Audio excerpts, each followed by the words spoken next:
Hey guys, what's going on? Welcome to the show. This is Sports with Strawberry Ice.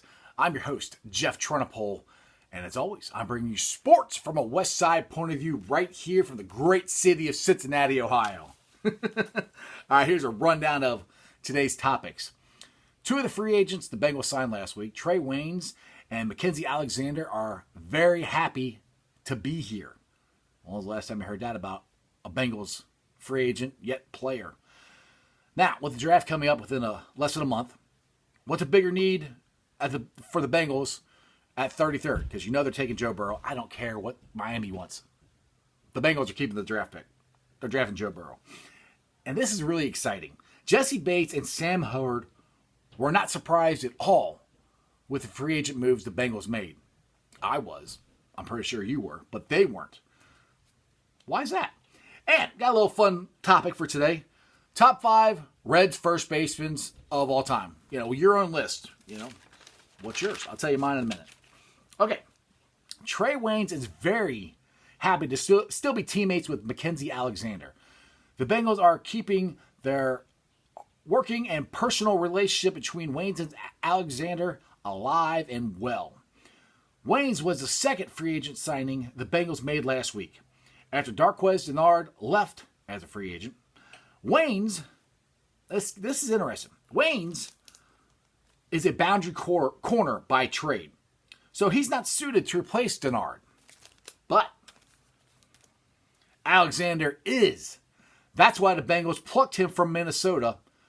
Now, it's rare, very, very rare, that two free agents from the same team leave and join another team together. But that's exactly what happened. Now, in an interview that Waynes did last week, or the week before that with 700 WLW's Lance McAllister, Waynes expressed his excitement. Yes, I said excitement.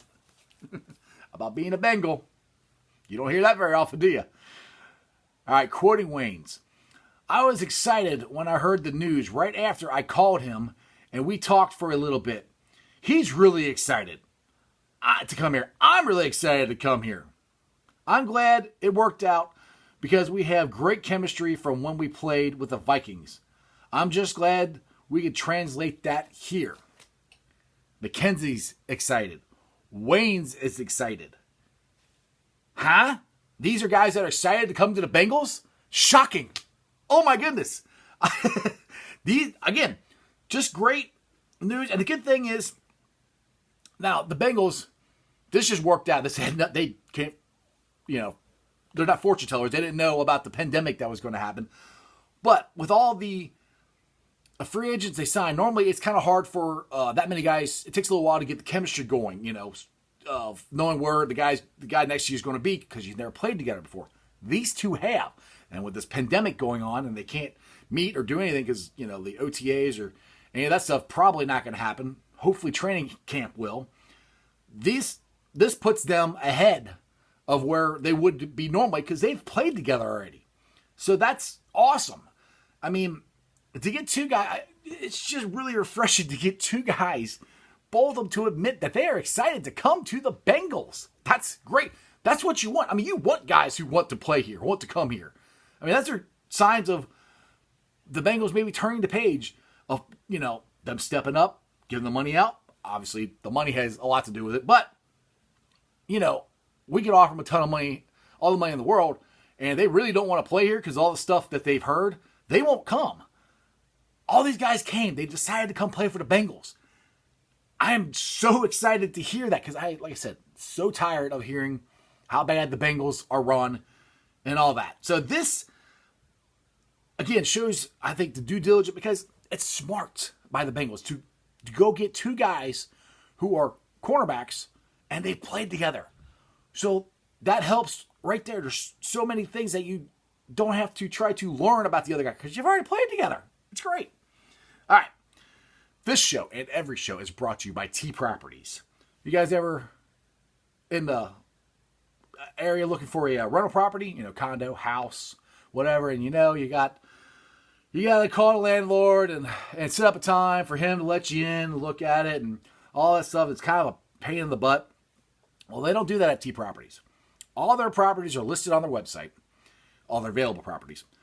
And if you find one that you're interested in, you type in some information, and they will give you a code to the lockbox, give you a key, and let you go in and check the place out by yourself, carefree. No trying to figure out when to get there. Because landlord's waiting on you to get there because he's got to let you in and all the aggravation. You set it up yourself, and you can go check it out. If you have a rental property that you're just tired of messing with, give T Properties a call. They will take care of it. You can sit back, just count your money. So check them out. Their website is www.tpropertiesllc.com. Check them out for all your rental property management needs and your rental needs. Okay, I got another story from the Bengals. This is from Stripe Hype. If you guys don't subscribe to that, or not subscribe, you got to just download the app. They got some pretty interesting stuff. Now, this is with the draft. The Bengals, with the 33rd pick, should they go offensive line or linebacker? Now, right now, based on the availability in the draft, meaning the top linebackers may be gone by the time the Bengals pick at 33rd. So you always have to see, you got to have a plan. Okay, this is the guy we want if he's there, but most likely he's probably not going to be there, so what's our next plan? So that's what we always got to have a plan, and I think the Bengals do. Now, with that being said, the O-line is a bigger priority than linebacker because the Bengals normally run a 4-2-5 defense, meaning with the addition of Von Bell, one of the free agents they signed, it will cause only 2 linebackers to be on the field the majority of the time.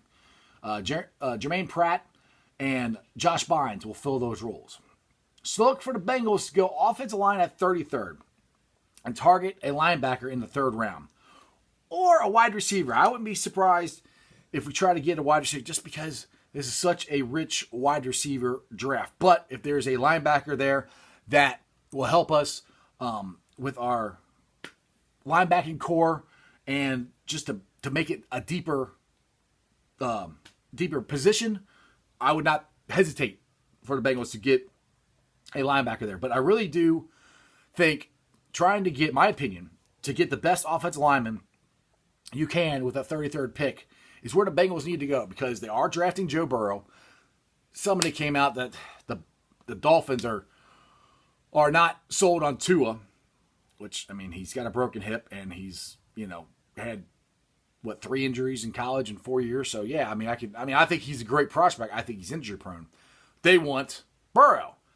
And you got all these guys on there going, oh, what if Miami gives us 27 picks and 3 Hall of Famers? Like, dude, the Bengals are drafting Joe Burrow. If you just look at what they've done, they are building the defense. First and foremost, they did sign an offensive lineman. I really do think they're going to draft an offensive lineman in the 2nd round. But just look, they have a plan. And their plan revolves around them drafting Joe Burrow. Just be smart. Look what they're doing. Pay attention to what they're doing. I don't care what Miami gives them. They are drafting Joe Burrow. I just get so tired of, well, what if Miami does this and what if Miami... It doesn't matter. They're not gonna trade it. They're not.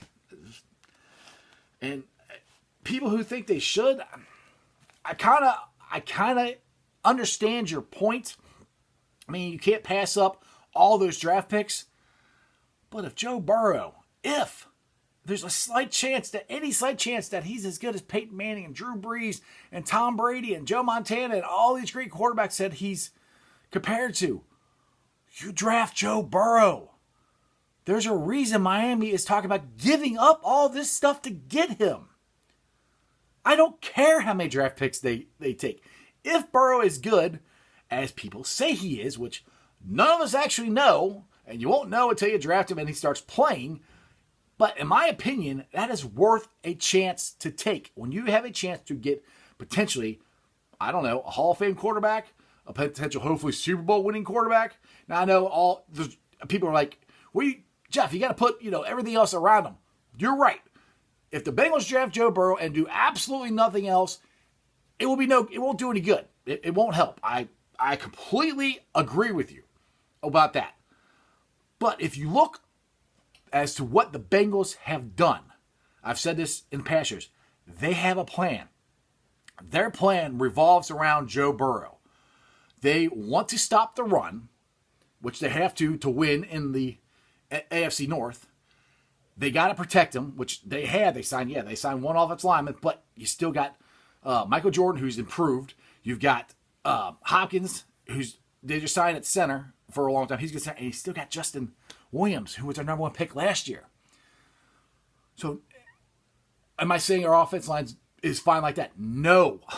You still need to draft guys, and they still need to protect him. The number one thing is to protect Joe Burrow and to give him the pieces so we can go win playoff games and win a Super Bowl. So just enough with the Miami talk. They're not trading him. Okay, now this is a really cool story. Now, I was, and I'm sure most of the Bengals fans were shocked with all the free agent moves the Bengals have done. Not safety Jesse Bates and right in Sam Hubbard.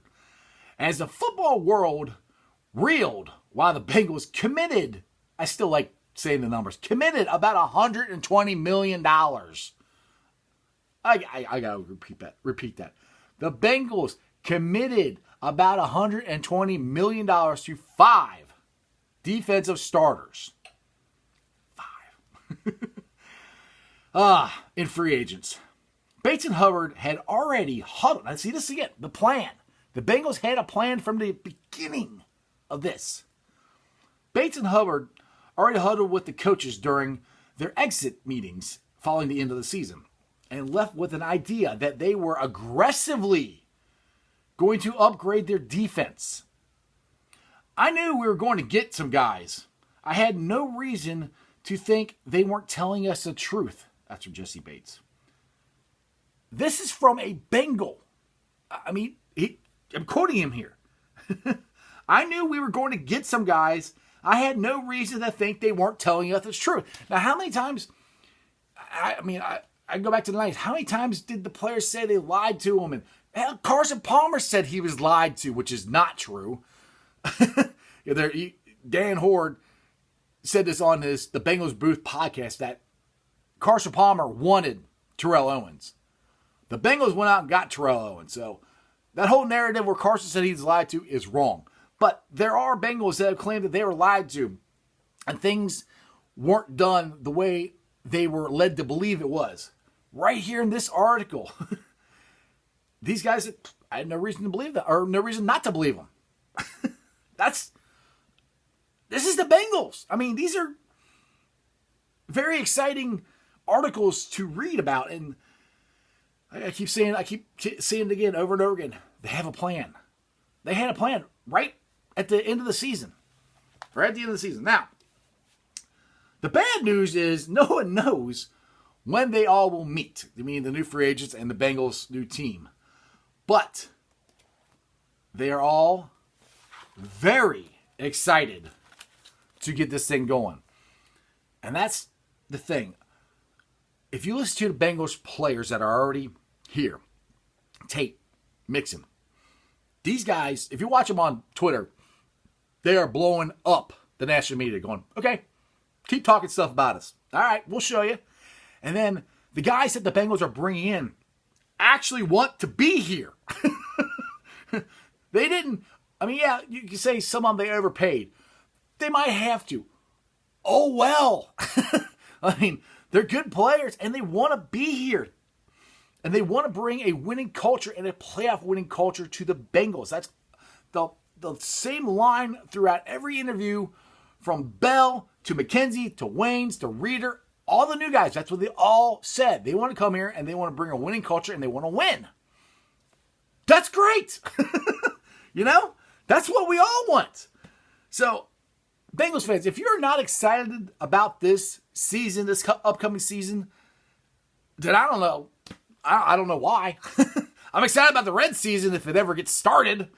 Hopefully that'll happen at the end of this month, because I really wanted to see this team play. I want to see, again, the Bengals are doing what the Reds did in the offseason. The Reds won the offseason for Cincinnati fans. They got us all excited, and they haven't even played a game yet. And we had to wait even longer than we thought we were going to. But the Bengals are doing the same thing. It's great. All right, speaking of my Reds. Saw this on the Cincinnati Reds app. They were doing their top 5 first basemen. Now, on their list, they chose to use Pete Rose as a third baseman and not a first baseman. So they wouldn't let you put him on their list. Well, to me, Pete Rose is a first baseman. Yes, I know in 75 and 76 when they won the World Series, he was third baseman, but I was one. I don't remember him playing third base. I always remember Pete Rose playing first base. So, my top 5 first basemen, Pete Rose, made 4,256 hits, despite what he did off the field. This is on the field. To me, he's the Reds' number 1 first baseman. Then you got to go with Doggy, Tony Perez. Then this one where people might argue with me or not, but I'm putting Joey Votto up there. Because just the consistency of, getting on base, and up until the last 2 years, batting around 300, he's been one of the most consistent Reds. Now, I know the last 2 years he hasn't, but again, when you sign a 10-year contract, which I really do think that's going to be the last 10-year contract the Reds will sign. I don't see them doing it again. I don't really see baseball teams that are run right. And, I'll put it this way. I want to just run. Ones that don't have the money, like the Dodgers and the Yankees, that have to be smart with their money. And that way they're run right. They don't sign players for 10 years. So, unfortunately, Votto is on the backside of the 10 years, and he might not be up to where he was before. Hopefully not. Hopefully we'll find out sometime soon. They get baseball back together. All right, back to my list. Sorry. Then I got to give the mayor, Sean Casey. He, to me, now, it's more of his leadership and the kind of player he was and the kind of guy he is. I mean, just every day. Played first base, was never injured, batted around 300. No, his power numbers weren't ever there as much as I thought they were going to be, but he's a very consistent, very good first baseman. And then I got to go with this is my uncle's favorite player. I never saw him play, but Ted Kluszewski, big clue. Now, if you know, back in the day, Ted Kluszewski would, he ripped the sleeves off of his jersey, and that was, actually was these kind of jerseys right here. He'd rip his sleeves off, and because I watched, they have a video called The History of the Cincinnati Reds. It was a videotape. This is back in the 80s.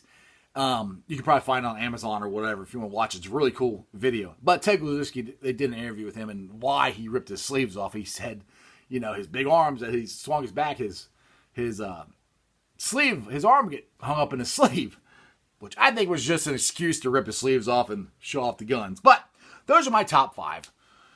What's yours? Tweet them out to me on Sports Strawberry Ice. Handle is Jeff A. Trennepohl, Trennepohl. You can message me on Facebook, Sports Strawberry Ice. You can message me down below on the YouTube channel. Okay. We're getting to the Facebook groups that I always tell you about, the ones I help run. And like I said, can't go anywhere. So let's get on Facebook and communicate that way. I got Bengals Nation, Reds Country, and Bearcat Country. All right. I cannot thank you guys enough. Yesterday, I said I was at 280-something subscribers or whatever. I said let's try to get to 300 as fast as I can, meaning subscribers on YouTube. I jumped up to 292. The way things are going, hopefully I'll hit 300 by tomorrow. After this show, I'll hit 300. That would be awesome. I'm asking you, please, let's try to get 300 as fast as we can. Now, YouTubers, you guys are, if you're watching this video on Facebook, get a link on there. Do me a favor. If you don't have an account to YouTube, go on to YouTube, get you an account, and get you a subscription to my show, Sports with Strawberry Ice. That way we can get these subs up to 300, and then let's head for 400.